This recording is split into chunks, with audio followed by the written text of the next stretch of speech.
The spiritual path daily में आपका स्वागत है। हर दिन आध्यात्मिक ज्ञान की एक नई किरण। हम सब चाहते हैं कि हमारा घर सिर्फ ईंट पत्थर का मकान न हो, बल्कि एक ऐसी जगह हो जहां सुकून मिले, जहां एक अच्छी एनर्जी महसूस हो, है ना? तो चलिए आज इसी प्राचीन ज्ञान की दुनिया में चलते हैं और देखते हैं कि ये सब कैसे हो सकता है। कभी इस बात पे गौर किया है कि हमारा माहौल, मतलब हमारा घर, हमारी सेहत पर कितना गहरा असर डालता है? क्या ऐसा हो सकता है कि हमारे आसपास की चीजें ही हमें बेहतर महसूस कराएं, हमारा स्ट्रेस कम कर दें? तो इसका जवाब पता कहाँ मिलता है? हमारी प्राचीन परंपराओं में। वास्तुशास्त्र और आयुर्वेद, ये सदियों पुरानी परंपराएं हमें यही तो सिखाते हैं कि घर ऐसा हो जो सिर्फ सिर ढकने की जगह ना हो, बल्कि हमारी रूह को सुकून दे, हमारी एनर्जी को एक अलग ही लेवल पर ले जाए। तो आज हम इन्हीं दो प्राचीन भारतीय दर्शनों को थोड़ा करीब से जानेंगे। एक है वास्तुशास्त्र, जो है वास्तुकला यानी आर्किटेक्चर का विज्ञान, और दूसरा है आयुर्वेद यानी सेहत का विज्ञान। देखते हैं कि ये दोनों मिलकर हमारी जिंदगी में वो बैलेंस, वो सामंजस्य कैसे लाते हैं। देखिए, वास्तुशास्त्र का मतलब सिर्फ ये नहीं है कि कौन सी दीवार कहाँ होगी या फर्नीचर कहाँ रखा जाएगा। नहीं, इसका असली मकसद तो एक ऐसा माहौल, एक ऐसा वाइब तैयार करना है जो हमारी फिजिकल, मेंटल और इमोशनल तीनों तरह की सेहत का ध्यान रखे, उसे और बेहतर बनाए। वास्तु की पूरी नींव, उसका जो कोर कॉन्सेप्ट है, वो पंचभूत पर टिका है। पंचभूत यानी वो 5 बेसिक एलिमेंट्स जिनसे इस ब्रह्मांड की हर चीज बनी है। मतलब हमारे घर से लेकर हमारे अपने शरीर तक सब कुछ। तो चलिए इसे समझते हैं। हर एलिमेंट की अपनी एक खास दिशा और अपनी एक क्वालिटी है। जैसे पृथ्वी तत्व जो साउथ वेस्ट में होता है, वो हमें स्टेबिलिटी और बैलेंस देता है। नॉर्थ ईस्ट में जल तत्व, ये इमोशंस के फ्लो को अच्छा करता है। साउथ ईस्ट में अग्नि, जो एनर्जी और पैशन लाती है। नॉर्थ वेस्ट से आती है वायु, जो ताजगी और नए आइडियाज लाती है। और सबसे बीच में सेंटर में है आकाश तत्व, जो खुलेपन और शांति का एहसास कराता है। इन्हीं पांचों का बैलेंस ही तो घर का पूरा माहौल, पूरी वाइब सेट करता है। तो ये तो हो गई सारी थ्योरी, है ना? अब सवाल ये है कि इसे अपनी असल जिंदगी में, अपने घर में कैसे अप्लाई करें। चलिए अब यही देखते हैं। और पता है, इसके लिए कुछ बहुत बड़े बदलाव नहीं करने हैं। कुछ बहुत आसान से टिप्स हैं, जैसे भारी फर्नीचर को साउथ वेस्ट में रखिए, इससे ग्राउंडेड फीलिंग आएगी। या फिर नॉर्थ ईस्ट में पानी का कोई छोटा सा फाउंटेन या एक आईना लगा दीजिए, इससे घर में पॉजिटिव एनर्जी का फ्लो बढ़ जाता है। सच में ये छोटे छोटे बदलाव भी ना बहुत बड़ा फर्क ला सकते हैं। अच्छा, तो हमने एलिमेंट्स को तो बैलेंस कर लिया, पर काम यहीं खत्म नहीं होता। ये भी तो जरूरी है कि हमारे घर की एनर्जी हमेशा ताजा और पॉजिटिव बनी रहे, क्योंकि होता क्या है ना कि वक्त के साथ हमारी टेंशन्स, हमारी चिंताएं, इनकी जो नेगेटिव एनर्जी होती है, वो भी घर में जमा होने लगती है।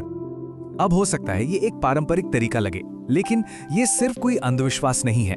असल में ये एक सिंबॉलिक एक्शन है, एक तरीका है अपने स्पेस के साथ फिर से कनेक्ट करने का और नेगेटिविटी को दूर करने के अपने इरादे को पक्का करने का। ये अपने घर को ये बताने जैसा है कि हाँ, हम उसका ध्यान रख रहे हैं। चलिए अब बात करते हैं घर के दिल की, यानी हमारी किचन की। वास्तु और आयुर्वेद दोनों में ही किचन को एक बहुत ही पवित्र, एक सैक्रेड जगह माना गया है। क्यों? क्योंकि यहाँ सिर्फ खाना नहीं पकता, यहाँ हमारी सेहत और हमारी खुशहाली की नींव रखी जाती है। किचन में ना एक बहुत जरूरी नियम है, और वो है आग और पानी, यानी अग्नि और जल तत्व को अलग रखना। ये दोनों ऑपोजिट एलिमेंट्स हैं। तो जो चूल्हा है, जो आग का प्रतीक है, वो साउथ ईस्ट में होना चाहिए, और सिंक, जो पानी का प्रतीक है, वो नॉर्थ ईस्ट में। जब ये दोनों एक दूसरे से दूर रहते हैं तो घर में एनर्जी का क्लैश नहीं होता और एक शांति का माहौल बना रहता है।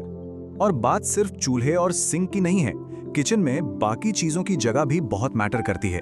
जैसे कि फ्रिज को साउथ वेस्ट में रखना चाहिए, जो स्टोरेज कैबिनेट्स हैं उन्हें साउथ या वेस्ट की दीवारों पर होना चाहिए, और खिड़कियां ईस्ट में हों तो क्या ही बात है, ताकि सुबह सुबह की जो पॉजिटिव धूप है ना, वो सीधे किचन में आए। तो ये तो हो गई किचन के स्पेस की बात। अब आते हैं उस खाने पर जो वहां बनता है, और यहाँ आयुर्वेद हमें एक बहुत खूबसूरत बात सिखाता है। वो सिर्फ ये नहीं बताता कि क्या खाना है, बल्कि ये भी बताता है कि किस भावना और किस सोच के साथ खाना बनाना और खाना चाहिए। ये है सात्विक आहार का कॉन्सेप्ट। सात्विक आहार का मतलब है ऐसा खाना जो हमारे शरीर और मन दोनों को लाइट और एनर्जेटिक महसूस कराए। मतलब पेट भरना ही मकसद नहीं है। मकसद है शरीर में एक पॉजिटिव वाइब्रेशन क्रिएट करना, ऐसी वाइब्रेशन जो हमें शांत और फोकस्ड रहने में हेल्प करे। और ये बात कितनी गहरी है ना? आयुर्वेद कहता है कि खाने में सबसे जरूरी चीज है बनाने वाले की चेतना, उसकी सोच। जब खाना प्यार से, शांति से और एक अच्छी नीयत से बनाया जाता है तो वो खाने वाले को सिर्फ न्यूट्रिशन नहीं देता, बल्कि एक तरह की हीलिंग एनर्जी भी देता है। मतलब बनाने वाले की जो भावना है वो उस खाने का हिस्सा बन जाती है। इसीलिए खाने से पहले इस मंत्र का जाप ये सिर्फ एक रस्म नहीं है, ये उस खाने के लिए ग्रैटिट्यूड दिखाने का, शुक्रिया अदा करने का एक बहुत पावरफुल तरीका है। ये एक छोटा सा रिचुअल है जो हमारे खाने को पॉजिटिव एनर्जी से भर देता है, और फिर वही खाना हमारे तन और मन दोनों के लिए और भी ज्यादा फायदेमंद हो जाता है। तो अब इन सारी बातों को एक साथ जोड़कर देखिए, ये जो प्राचीन ज्ञान है ये हमें सिखा क्या रहा है? यही कि हम अपने रोजमर्रा के छोटे छोटे साधारण कामों को भी अगर पूरे ध्यान और एक इरादे के साथ करें तो उन्हें हम खास और मीनिंगफुल बना सकते हैं। एक छोटा सा एग्जाम्पल लेते हैं, अपने मसालों का डिब्बा साफ करना। जब हम पुराने बेजान हो चुके मसालों को हटाते हैं तो हम सिर्फ अलमारी में जगह नहीं बना रहे होते, हम सिंबॉलिकली अपनी जिंदगी में भी नई और ताज़ी एनर्जी के लिए जगह बना रहे होते हैं। और पता है, आयुर्वेद में खाने की जो लाइफ फोर्स एनर्जी होती है उसे प्राण कहते हैं, और जो पिसे हुए मसाले होते हैं ना वो 1-2 साल में अपना ये प्राण खो देते हैं। इसलिए ताजगी सिर्फ टेस्ट के लिए जरूरी नहीं है, वो हमारी अपनी एनर्जी के लिए भी बहुत जरूरी है। ये सोच कितनी खूबसूरत है, कंपोस्ट की तरह।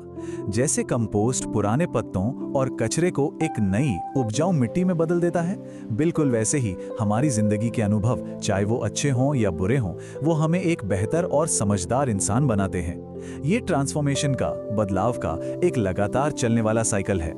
तो आखिर में ये एक सवाल बचता है, क्या होगा अगर हम अपने हर छोटे से छोटे काम को भी एक रिचुअल की तरह करें, पूरे ध्यान से, एक इरादे के साथ? शायद यही हमारी जिंदगी में असली बैलेंस और एक डीप मीनिंग लाने का सीक्रेट है।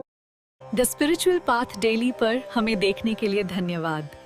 कृपया लाइक करें, शेयर करें और सब्सक्राइब करें।